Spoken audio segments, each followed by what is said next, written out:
Hi everybody, this is Jim Egan, head of school, Synapse School, with a Friday update.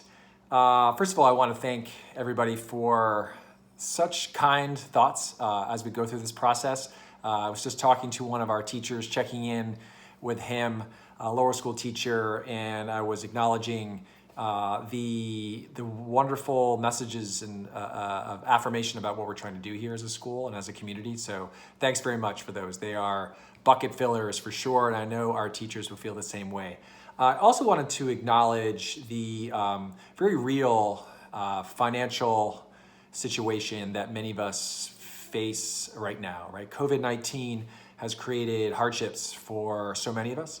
And I just want to acknowledge that reality. I think it's really important. It's not something that I have discussed in an update up to this point.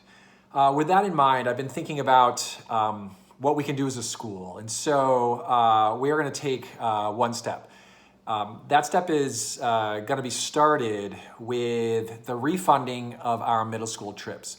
For lower school parents, we have included into the tuition the cost of our expeditions in the spring for 5th through 8th graders.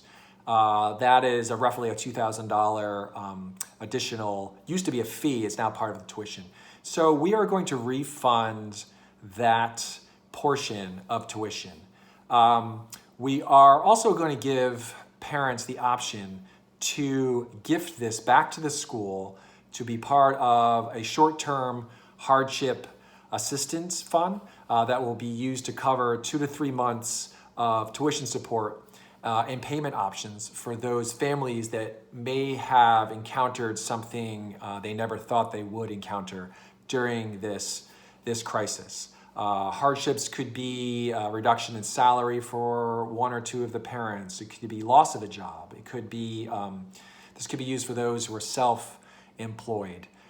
So we are going to refund that portion and give the option to middle school families to gift it back to the school to be used as part of a short-term hardship assistance program.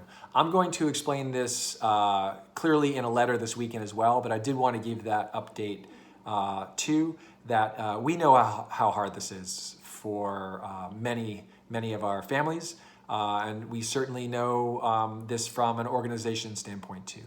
So I think that is an example of the empathy that leadership here feels is needed at this time. I know the board has been tremendously supportive of this too. With that being said, have a great weekend. Don't be strangers. Be sure to take the surveys when the surveys come out. We love to hear your feedback. Okay, be well.